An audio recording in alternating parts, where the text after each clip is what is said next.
రంగారెడ్డి జిల్లా ఇబ్రహీంపట్నం మున్సిపాలిటీ సీతారాంపేట గ్రామ 7వ వార్డు రాజకీయాలు ఒక్కసారిగా వేడెక్కాయి. బీఆర్ఎస్ పార్టీ నుండి గెలుపొందిన కౌన్సిలర్ టేకుల సుదర్శన్ రెడ్డి తన ఆస్తుల వివరాలను గోప్యంగా ఉంచి ఎన్నికల కమిషన్ తప్పుదోవ పట్టించారని కాంగ్రెస్ పార్టీ అభ్యర్థి టేకుల కమలాకర్ రెడ్డి తీవ్ర ఆరోపణలు చేశారు. ఈ మేరకు ఎమ్మెల్యే క్యాంప్ ఆఫీసులో నిర్వహించిన మీడియా సమావేశంలో ఆయన వివరాలను వెల్లడించారు.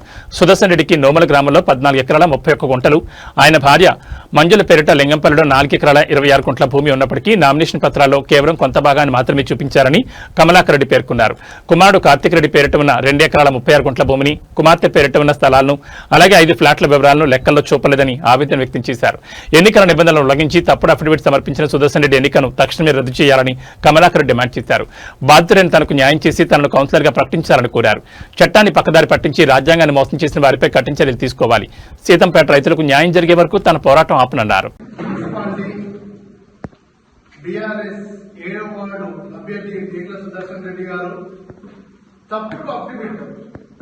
ప్రజాస్వామ్యానికి విరుద్ధంగా ప్రజలని మోసం చేస్తూ తప్పుడు అఫిడవిట్ ఆయన దాఖలు చేయడం జరిగింది. ఇది ఎలక్షన్ ముందు స్కూటీలో మనం చూసుకోవాలి, కానీ ఆ రోజు మాకు ఆర్ఓ గారు సురేష్ రెడ్డి గారు మాకు చూపించలేదు. సరే, ఆ కంగారులో మొదటిసారి నిలబడుతున్నా కాబట్టి నేను కూడా కొన్ని తెలియకపోవడంతో నేను కూడా ఛాలెంజ్ చేయలేదు. కానీ ఒక నెల రోజుల్లో మనం కోర్టుకు పోతే ఈ యొక్క కేసుని ఛాలెంజింగ్ గా తీసుకుంటుంది కోర్టు. అదేవిధంగా నేను అన్ని లీగల్ గా ఆయనకి ఏమేమి ఉన్నాయో ప్రతి ఒక్కటి తీసుకొని కోర్టు కూడా పోవడం జరిగింది. కోర్టు నెంబర్ ఇచ్చిన తర్వాతనే ప్రెస్ మీట్ కి ఈ రోజుని పెట్టడం జరిగింది. ఇలా ముఖ్యంగా ఈ 7వ వార్డు అభ్యర్థి సుదర్శన్ రెడ్డి గారు ఆయనకున్న ఆస్తులలో కేవలం ఆయన పేరు మీద 13 ఎకరాల 35 గుంటలు మాత్రమే చూపించడం జరిగింది. 13 ఎకరాల 35 గుంటలు. కానీ కేవలం కల్సాలోనే, కల్సా ఇబ్రహీంపట్నంలో ఏదైతే 13 ఎకరాల 35 గుంటలు ఉందో అది మాత్రమే మెన్షన్ చేయడం జరిగింది. ఇది దాని రిపోర్టులో మీరు ఒకసారి చూడండి. అన్ని యాక్టర్ నిన్నటి వరకు కోర్టుకు పోయే ముందు రోజు వరకు అన్ని సీసీ కాపీలు తీసి కోర్టుకు పోవడం జరిగింది. 13 ఎకరాల 35 గుంటలు ఏదైతే ఇబ్రహీంపట్నంలో ఉందో అది మాత్రమే ఆయన చూపించడం జరిగింది. సుదర్శన్ రెడ్డికి నోమ్లలో 14 ఎకరాల 31 గుంట ఉంటుందన్న. ఇది కాక అఫిడవిట్ గా చూపించింది కాకనే 14 ఎకరాల 31 గుంట. ఇది అఫిడవిట్ లో ఆయన చూపించలేదు. ఊర్లోనేమో 50 ఎకరాలు ఉంది, మీరు నా మీద ఏడ గెలిచారని నువ్వే అంటావు. మన అఫిడవిట్లు ఎందుకు చూపించాలి సుదర్శన్ రెడ్డి గారు? మీరు అంటే ఇది దొంగతనంగా వచ్చిందా? మరి మీరు ఎందుకు చూపించలేదు అని మేము క్వశ్చన్ చేస్తున్నాము. ఇదన్నా 14 ఎకరాల సర్వే నెంబర్ ఒకటి అన్నుంది ప్రతి ఒక్కటి అన్న.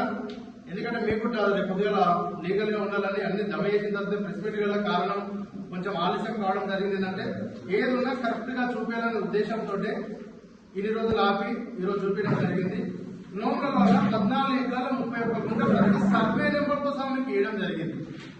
రెండోది, తన సతీమణి అయిన టేకుల మంజుల గారిది కేవలం 3 ఎకరాల 33 గుంటలు మాత్రమే చూపించడం జరిగింది. 3 ఎకరాల 33 గుంటలు. ఆమెకు కల్సా ఇబ్రహీంపట్నంలో ఉన్నది 6 ఎకరాల 18 గుంటలు. కేవలం 3 ఎకరాల 33 గుంటలు చూపించాడు. ఆమె పేరు ఉన్నది 6 ఎకరాల 18 గుంటలు. ఇది కేవలం కల్సా ఇబ్రహీంపట్నం. ఇది ఒకసారి చూడండి, కాపీ ఇస్తున్నారు. అదేవిధంగా ఇదే మంజులకు నోములలో 6 ఎకరాల 15 గుంటలు. మంజుల గారికి 6 ఎకరాల 15 గుంటలు. ఎక్కడ? నోములకు. ఇది కూడా ప్రతి ఒక్కటి సర్వే నెంబర్ తో సహా ఏ సర్వే నెంబర్ లో ఎన్ని గుంటలు ఉన్నది ప్రతి ఒక్కటి క్లియర్ గా మీకు మెన్షన్ చేసి చూపించడం జరుగుతున్నది. మళ్ళా ఇదే మంజులకు లింగంపల్లిలో 4 ఎకరాల 26 గుంటలు. ఇదే మంజులకు మళ్ళా లింగంపల్లిలో 4 ఎకరాల 26 గుంటలు. మొత్తం ఎంతైందన్నా? 12, 12, 6, 12, 13, 5, 17 ఎకరాలకు 3 ఎకరాల 33 గుంటలు మాత్రమే చూపించడం జరిగింది ఈ అఫిడవిట్ లో. ఇంకోటి, అసలు ఆయనకు పిల్లలే లేరని చూపించాడు అఫిడవిట్ లో. ఆయనకి ఇద్దరు, ఒకరు టేకుల నందిని రెడ్డి మొదటి బిడ్డే, రెండో సంతానం కుమారుడు టేకుల కార్తిక్ రెడ్డి. ఈ కార్తిక్ రెడ్డి పైన కూడా అసలు కొడుకు బిడ్డ లేడని చూపించిండు, కానీ కొడుకు బిడ్డ ఉన్నారు. వాళ్ళ పైన కూడా 2 ఎకరాల 36 గుంటలు ఉంది కొడుకు మీద. కాదు, టేకుల కార్తీక్ రెడ్డి అనే వ్యక్తి పైన 2 ఎకరాల 36 గుంటలు ఉన్నది. అది కూడా విత్ సర్వే నెంబర్ తో పాటు మీకు ఇవ్వడం జరుగుతున్నది. ఇది కూడా మీరు తీసుకొని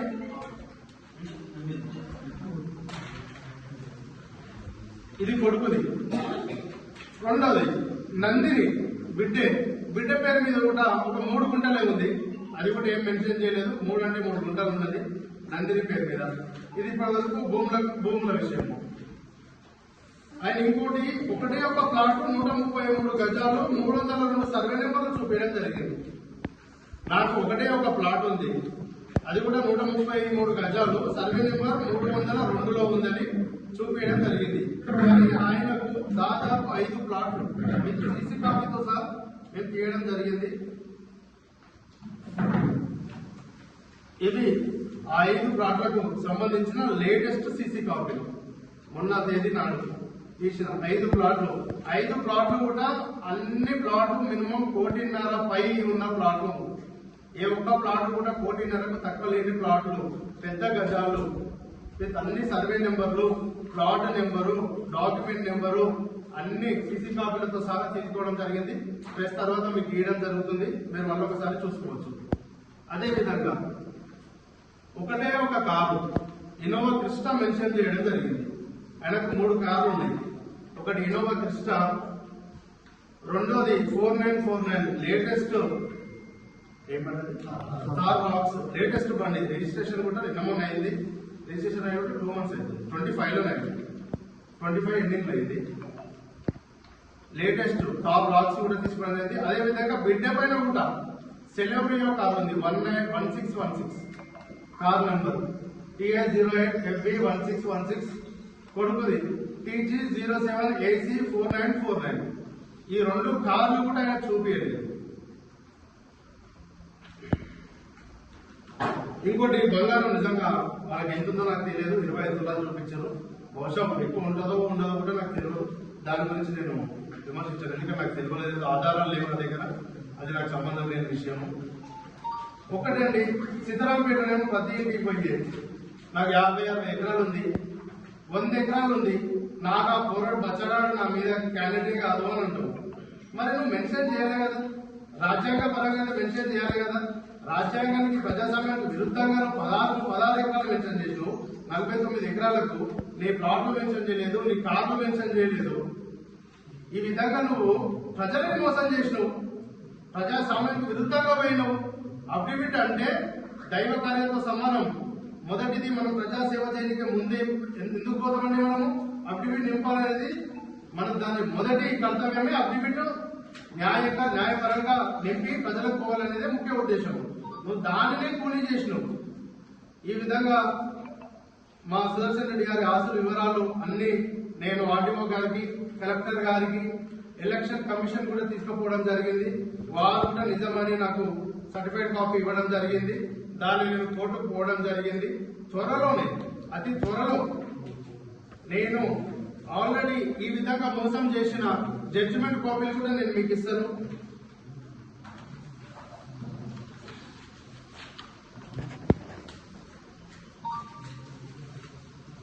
ఇంతకుముందు ఫోన్ సప్లిమెంట్ తప్పుడు సమాచారం ఇచ్చిన లేదా దాచిపెట్టిన సుప్రీంకోర్టు జడ్జిమెంట్ ఎన్నిక రద్దయింది ఆఫ్టర్ ఎలక్షన్. వాళ్ళకి చాలా తప్పుడుగా చూపించారు. వాళ్ళు 2-3 ఎకరాలే చూపించినారు. 2018 ఫిబ్రవరి 16 నాడు సేమ్ ఇదే విధంగా సుప్రీంకోర్టుకు పోతే ఎన్నిక రద్దయిందని అనే విషయం కూడా మేము నా ఒక కోర్టులో కూడా వివరించడం జరిగింది. త్వరలోనే నన్ను సిద్దిరాంపేట కౌన్సిలర్ గా ఈ యొక్క కోర్టు నన్ను అనౌన్స్ చేస్తానని మనస్ఫూర్తిగా కోరుకుంటున్నా. అదేవిధంగా ఆదాయము ఫాల్స్ డిక్లరేషన్ సరైన వివరాలు ఇవ్వకపోవడంతో జడ్జిమెంట్ వచ్చినాయి. 1 కాదు 2 కాదు, మన స్టేట్ లో ఒకటి వచ్చినది, కర్ణాటకలో ఒకటి వచ్చింది, ముంబైలో ఒకటి వచ్చింది. ప్రతి ఒక్కటి మళ్ళీ మనం ముందుకు ఈ మళ్ళీ కన్ఫ్యూజ్ కాకుండా కోర్టుకు జడ్జిమెంట్, సుప్రీంకోర్టు జడ్జిమెంట్ ని మనం ఇలా కాపీలో కూడా పెట్టడం జరిగింది. అతి త్వరలో ఈయన కూడా డిస్క్వాలిఫై అవ్వడం చేసిన జడ్జిమెంట్ కాపీలు కూడా నేను మీకు ఇస్తాను.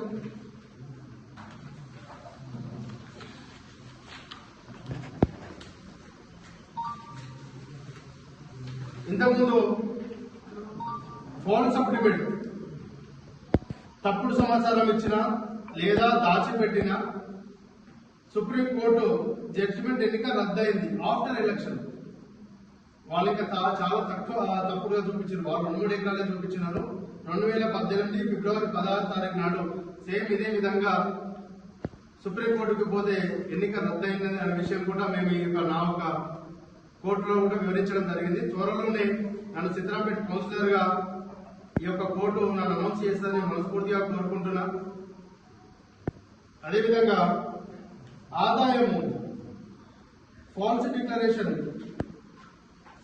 సరైన వివరాలు ఇవ్వకపోవడంతో జడ్జిమెంట్ వచ్చినాయి. 1 కాదు 2 కాదు, మన స్టేట్ లో ఒకటి వచ్చినది, కర్ణాటకలో ఒకటి వచ్చింది, ముంబైలో ఒకటి వచ్చింది. ప్రతి ఒక్కటి మళ్ళీ మనం ముందుకు మళ్ళీ కన్ఫ్యూజ్ కాకుండా కోర్టుకు జడ్జిమెంట్ సుప్రీంకోర్టు జడ్జిమెంట్ ని మనం ఇలా కాపీలో కూడా పెట్టడం జరిగింది. అతి త్వరలో ఈయన కూడా డిస్క్వాలిఫై అవ్వడం జరుగుతున్నది. రీఎలక్షన్ లేదా కేవలం 2 ఓట్లు కాబట్టి నన్నే అనౌన్స్ చేస్తారు, లేదా రీఎలక్షన్ అనేది జరుగుతుంది. అది కోర్టు ఆధారంలో ఉన్నది, మనం ముందే చెప్పలేము. ఈ యొక్క ముఖ్య ఉద్దేశం ఈ రోజు ఈ ప్రెస్ మీట్ పెట్టడానికి కారణం false affidavit of Sudarshan Reddy ప్రజలని మోసం చేసిండు. తాను మోసం చేసుకుంటూ ప్రజలని మోసం చేస్తూ ప్రజా సామాన్యానికి విరుద్ధంగా పోయి ఈరోజు ఎలక్షన్లో నిలబడి 2 ఓట్లతో గెలిచి దొంగ గెలుపుతో గెలిచి ఈ రోజు నేను చైర్మన్ అయితా అని ఈ తప్పుడు ఆస్తులని మెన్షన్ చేయకుండా 100 కోట్లు సంపాదించి నేను చైర్మన్ అయితే విర్రవీగుతున్నావు. నీకు సరైన సమయానికి కోర్టు తీర్పు నీకు ఇవ్వడం జరుగుతుంది. ఇది కేవలం ఎలక్షన్ కి సంబంధించింది. ఇంకోటి ముఖ్యంగా భూదాన్ భూమి అన్న 289/14 ఇది ఎలక్షన్ అయిపోయింది. ఇప్పుడు భూదాన్ భూమికి సంబంధించింది 289/14 సర్వే నెంబర్ అన్న మొత్తం 12 ఎకరాల పొలం ఇది. ఇందులో ఒక రైతు 15 గుంటలు అమ్మలేదు, ఆయన ఉంచుకున్నాడు. మిగతా 16.5 ఎకరాలు టేకుల సుదర్శన్ రెడ్డి గారు, ముత్యాల భాస్కర్ గారు, టేకుల మంజుల గారు, బద్దం భీమిరెడ్డి గారు నలుగురు కలిసి ఈ యొక్క భూదాన్ భూమిని దొంగ ఓవాల్సిని పెట్టి పాలీలలో కూడా 2 సంవత్సరాలు ఏమి లేకుండా లేపేశారు. పాలీలలో కూడా 10 వరకు భూదాన్ భూమి రైతుల మీద ఉంటే 10-11లో లేపేసి 12లో రిజిస్ట్రేషన్ చేసుకున్నారు. భూదాన్ భూమిని పట్టా భూమి చేసుకున్నారు. పాపం ఆ రోజు ఆ రైతులకు అక్కడ నీళ్లు లేక ఇచ్చిన పొలం భూదాన్ భూమిని ఏం చేయాలో అర్థం కాక పిల్లలు పెళ్లిలకు వచ్చి బాధపడుచు ఇల్లు లేక ఇళ్లకు అప్పుడు ఎక్కడి కాలం పాములు జరిగి పాము కాటులకు బలి పిల్లల పెళ్లి కాక ఏం చేయాలో అర్థం కాక ఈ సుదర్శన్ రెడ్డి 2006లో ఎకరా 25 లక్షల లెక్క జనరల్స్ అమ్ముకున్నాడు. సేమ్ సర్వే నెంబర్ ఎకరా 25 లక్షలకు కల్లం పెట్టారెడ్డి గారు అమ్ముకున్నాడు. ఈయన ఎకరా 1,10,000 లెక్క భూదాన్ భూమి ఉన్నాడు. 2006లో ఈయన పొలం అమ్ముకుని 2012లో ఎకరకు 1,00,000, అట్లా 11 ఎకరాలకు 11 లక్షలు. ఆయన దొంగ వాసికి ఎకరకు 1,00,000 అంట. అంటే మొత్తం 22 లక్షలకు 11 ఎకరాలు. ఈయన 1 ఎకరా తోటి మళ్ళా 11 ఎకరాలు ఉన్నాడు. ఈ విధంగా దుర్మార్గంగా పేదల పొట్టగొట్టి ఈ భూదాన్ భూమిని రిజిస్ట్రేషన్ చేసుకుంటూ మన ఆర్టీఓ గారికి కలెక్టర్ గారికి మేము ఇది ఇవ్వడం జరిగింది. త్వరలోనే ఈ పొలాన్ని కొంతమంది మీడియా మిత్రులు కూడా కొంతమందికి ప్లాట్లు రాలేదని మా దృష్టికి వచ్చింది. మేము మీతో పాటు వచ్చి 1 ఎకరా రాని వారికి ఇవ్వాలని ఎమ్మెల్యే గారిని నేను ప్రార్థిస్తాను మీకోసం. అదే విధంగా ఎవరైతే నష్టపోయారో రైతులు వాళ్ళకు సగం పొలం పోయే విధంగా, ఎందుకంటే పాపం వాళ్ళు కూడా తక్కువ కప్పుకొని ఈరోజు కుమిలిపోతున్నారు. ఆ పెద్ద మనిషిని మనం అందామంటే 1000 కోట్లకు పోయాడు, మనల్ని ఏమన్నా చేయగలని భయపడుకుంటూ ఏం చేయాలో అర్థం కాక చిన్న పిల్లవాడైనా న్యాయం చేస్తాడని ఓటు పరంగా నాకు ఓట్లు వేసారు వాళ్ళు. అలా నేను డబ్బులు పంచలేదు. ఒక చైర్మన్ క్యాండిడేట్ పైన 2 ఓట్లు అది కూడా రివర్స్ పడ్డాయి. అంటే ప్రజలు ఎంత వ్యతిరేకంగా ఉన్నారు. ఆయనకు వచ్చిన ఓట్లన్నీ బయట ఓట్లు చేయించుకున్నాడు. దుర్మార్గుడు వాడు. వాడి పేరు మోహన్ రావు గారు. వాడు ఎంపీ అన్నలో ఓటేస్తాడు, చిత్రాపేటలో ఓటేస్తాడు. అట్లా 10 ఓట్లు వేయించిండు. వాళ్ళకి కాలపూర్ ఉంటే తీసేపించుకొని ఎంపీ అన్నలో మా ఊర్లో వేయించుకొని దొంగ ఓట్లతో సుదర్శన్ రెడ్డి గెలిచిండు. మా ఊరు స్వచ్ఛందంగా నాకు ఓట్లు వేసారు. వాళ్ళకి ఎప్పుడు రుణపడి ఉంటాను. 11.5 ఎకరాల నా భూదాన్ భూమి రైతులకు సగం, కొంతమంది రిపోర్టర్లకు ఇవ్వమని నేను ఎమ్మెల్యే గారికి రిక్వెస్ట్ చేస్తా. సగం మా ఊర్లో పేద ప్రజలకు నిజంగా ఎవరికైతే ఇల్లు లేవో, చాలా మంది ఉన్నారు ఇల్లు లేని వారు, వాళ్ళకు ఖచ్చితంగా 200 గజాలు ఇవ్వడానికి కృషి చేస్తాము. దీని త్వరలోనే ఈ 4-5 రోజులలో ఈ భూమిని గవర్నమెంట్ ఆధ్వర్యంలో తీసుకొని పేదలకు పంచబోతున్నది. అందులో మీకు, నష్టపోయిన రైతులకు, మా ఊర్లో ఉన్న కొంతమందికి ఇవ్వడం జరుగుతుంది. ఈ భూమి మీద కూడా పిఎస్ఎస్ బ్యాంక్ లో లోన్ కూడా తీసుకోవడం జరిగింది 15 లక్షలు. ఆయన మొత్తం పొలం కూడా 22 లక్షలకు లోనే 15 లక్షలు తీసుకున్నారు. ఇక పైసలు ఎందుకున్నాయన్నా గైలాసులు గట్ల భూమి సంపాదించుకొని ఓటు 50,000 ఇస్తే రాష్ట్రంలో 10 నుంచి ఊళ్ళో పోరాటం చేస్తున్నాడు ఎందుకు ఓడిపోవడనా? ఒక్కసారి ఆలోచించండి, న్యాయం వైపు ఉండండి. 10 ఏళ్ళన్నా 10 ఎకరాలు అంటే 2 ఎకరాలు కూడా కొట్టుకున్నా, 8 ఎకరాలకు వచ్చిన 6 ఎకరాలు ఉన్నాడు 60 ఎకరాలకు వేళ్ళు. ఈ విధంగా భూములు అడ్డం పెట్టుకొని సంపాదించి నా మీద ఓటు 50,000 ఇచ్చిండు. ఇక నేను ఏడ గెలుస్తా, మంచి ఏడ గెలుస్తా, అయినా ప్రజలు నా ఏమంటారు అంటే అర్థం చేసుకోండి. ఈ దోపిడీదారులు నిజంగా నువ్వు కరెక్ట్ గా సంపాదించినట్టయితే ఎందుకు నువ్వు అలా మెన్షన్ చేయలేదు? ఎందుకు 49 నీకు ఇన్కమ్ ట్యాక్స్ లేదు, మేము ఐటీకి ఈడీకి కూడా ఇవ్వడం జరిగింది, ఎందుకు మెన్షన్ చేయలేదు? ఇవాళ ఓడిపోయిండు ఎట్లే ప్రెస్ మీట్ పెట్టాడు, ఉత్తగానే చేయడానికి, ఉత్తగానో చేయడానికి కాదు నా 10 ఏళ్ళ ఆవేదన. ఊర్లోనేమో నువ్వు అన్నమాటనే కదా, 50 ఎకరాలు ఉన్న నన్ను వాడేడ కూడా కొడతాడని నువ్వే ఇంటికి పోయి ప్రచారం చేసినావు. మరి 50 ఎకరాలు ఉన్నోడు నువ్వు ఎందుకు మెన్షన్ చేయలేదన్న ఏకైక కారణం ద్వారా నేను ఈరోజు ప్రెస్ మీట్ పెట్టడం జరిగింది. దయచేసి మీరందరూ నా వైపు ఉండి మీ బలం కూడా నా బలంగా మారాలని మనస్ఫూర్తిగా కోరుకుంటున్నా. అందరికీ ధన్యవాదాలు తెలియజేస్తున్నా. నా బంద్ చేస్తున్నా. మీరు